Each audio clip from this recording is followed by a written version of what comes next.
Pour les comptes de son animation. À l'écoute supérieure, c'est une émission d'information. À l'écoute des esprits supérieurs, c'est une information. Ce sont des idées à travers les esprits supérieurs. À l'écoute des esprits supérieurs, c'est la parole du grand. À l'écoute supérieure, à l'écoute des esprits supérieurs, ce sont des idées qui innovent et qui révolutionnent la vie des hommes sur la terre. À l'écoute des esprits supérieurs, c'est une émission qui prend en compte les explications sur des questions d'ordre vital, sur des questions d'ordre vitaux à travers un esprit supérieur. Bienvenue, fidèles auditrices auditeurs, à ces 30 minutes, deux esprits supérieurs qui s'expliquent à travers les idées, à travers la pensée, à travers aussi les quelques innovations. Et parfois, c'est une émission portrait. Aujourd'hui, nous allons donc nous entretenir, auditrices auditeurs, à travers les idées de certains esprits supérieurs. Nous allons vous parler d'Aristote, nous allons vous parler d'Archimède, nous allons vous parler aussi d'autres esprits supérieurs qui ont marqué ces mondes des idées. Et de là, nous allons prendre la toute première idée qui s'exprime d'une façon proverbiale et Eureka. C'est tout le monde qui semble connaître peut-être l'explication de ce que nous allons donner par rapport à ces Eureka. Eureka, mot grec devenu proverbial, c'est l'exclamation d'Archimède découvrant tout d'un coup au bain la loi de la pesanteur spécifique des corps. Et quand nous parlons de la force et de pesanteur, vous allez comprendre quelque chose, qu'un corps qui est jeté toujours en l'air semble toujours être attiré par une force que la terre exerce sur tout ton corps. C'est ce que nous allons appeler ici la force pesanteur. Et voilà, nous allons examiner un tout petit peu les idées de celui qui s'appelle Archimède. Connaître Archimède, c'est connaître aussi quelque chose que nous allons vous dire tout à l'heure là, par rapport à sa personne. Et Archimède, savant de l'Antiquité, né à Syracuse, 287 à 212 avant Jésus-Christ. Son œuvre scientifique est considérable. Calcul des températures par des méthodes des périmètres et des isopérimètres. Étude des solides engendrés par la rotation des courbes autour de leur axe. On lui attribue certaines inventions. Vie dolphin, poulie, mobile, moufle, roue, dompté, levier. Il tombe pendant 3 ans en échec les Romains qui assiégeaient Syracuse. En printemps qu'il enflammait le vaisseau romain à l'aide des miroirs ardents. Il fit tuer lors de la prise de la ville. On lui doit la découverte du principe qui portait son nom et qu'il aurait trouvé en prenant au bain. Tout corps plongé dans un fluide suivit une poussée verticale du rejet des bas en haut, égale au poids du fluide déplacé. Dans l'enthousiasme de cette découverte, il se serait écrié « Eureka, Eureka, j'ai trouvé, j'ai trouvé ». Je reprends d'en dire en disant que, savant de l'Antiquité né à Syracuse, de 287 en 212 avant Jésus-Christ, son œuvre scientifique est considérable. Calcul de température par la méthode de périmètre et des isopérimètres, étude de solides engendrés par la rotation des courbes autour de leur axe, etc. On lui attribue certaines inventions, vues d'enfants, pouple, mobile, moufle, roue domptée, levier. Elle tombe pendant 3 ans en échec les Romains qui assiégeaient Syracuse. En printemps qu'il enflammait les vaisseaux romains à l'aide des miroirs ardents. Il fit tuer lors de la prise de la ville. On lui doit la découverte du principe qui portait son nom et qu'il aurait trouvé en prenant en bain. Tout corps plongé dans un fluide suivit une poussée verticale du rejet de bas en haut, égal au poids du fluide déplacé. Dans l'enthousiasme de cette découverte, il serait écrié Eureka, Eureka, qui se traduit en français j'ai trouvé, musique.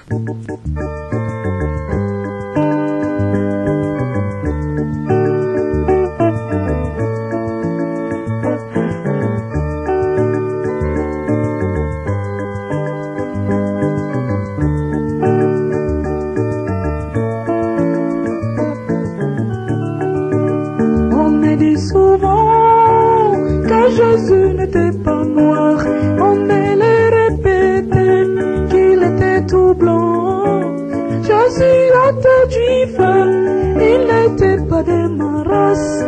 Mais moi, tout ce que je sais, il mourit pour moi. On me dit souvent que Jésus n'était pas noir. On me le répétait qu'il était tout blanc. Jésus a été juif, il n'était pas de ma race. Mais moi, tout ce que je sais, il mourit pour moi. Je ne l'ai point vu, il vit bientôt des 1000 ans. Et l'on me demande pourquoi je l'adore. Et je lui réponds, je l'ai connu par la foi. Je le sens de tout mon cœur et je l'aime bien. Il est dans mon cœur, il fait briller toute ma vie. Ainsi moi je vis, c'est lui qui le veut. Même si je tombe, c'est Jésus qui me relève. Il me tient la main, je l'aime bien.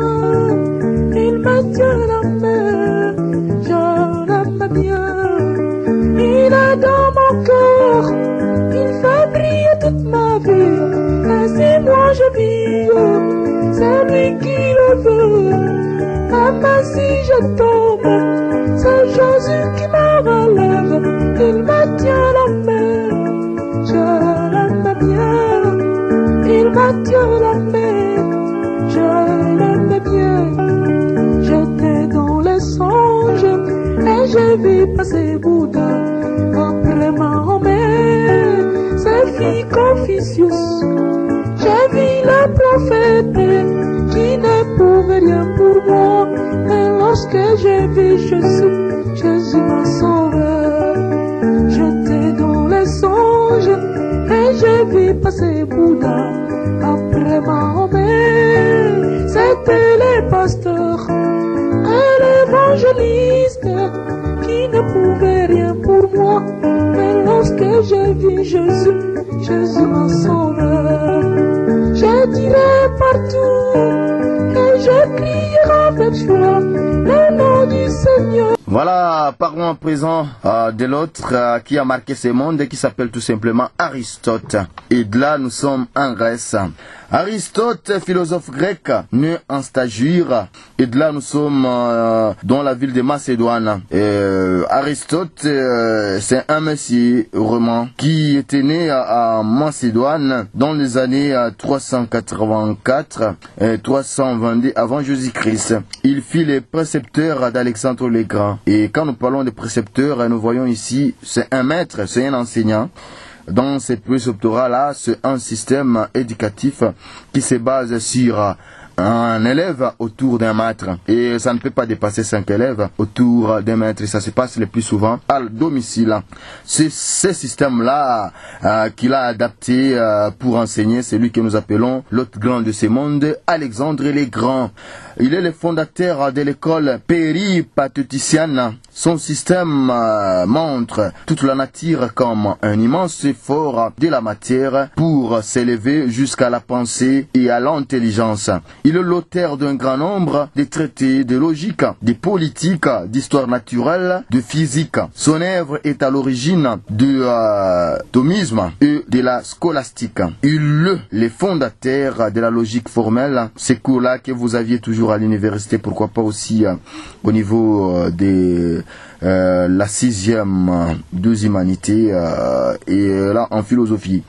Et il a cherché aussi à définir ce que nous appelons ici la vertu dans Éthique et Nicomaque. Aristote, c'est parmi les grands. On écoute un peu de la musique. Je suis de la croix, il est au-dessus, il ne peut le dépasser, il me tient la main, je l'aime bien, il me tient la main, je l'aime bien, il est dans mon cœur, il fait briller toute ma vie, ainsi moi je vis, c'est lui qui le veut. Même si je tombe, c'est Jésus qui me relève. Il me tient la main, je l'aime bien. Il me tient la main, je l'aime bien.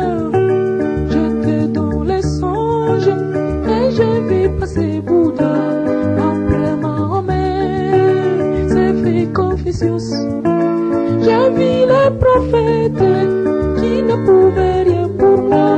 Mais lorsque j'ai vu Jésus, Jésus mon sauveur. Jésus n'était pas juif, il n'avait même pas un sang juif, il avait le sang de Dieu Tout-Puissant. Jésus était Dieu, Dieu n'a même pas une seule race. Mais moi, tout ce que je serai avec lui. Je dirai partout et je crierai avec joie le nom du Seigneur. Jésus de la croix, il est au-dessus, il ne peut le dépasser, il me tient la main, je l'aime bien, il me tient la main, je l'aime bien.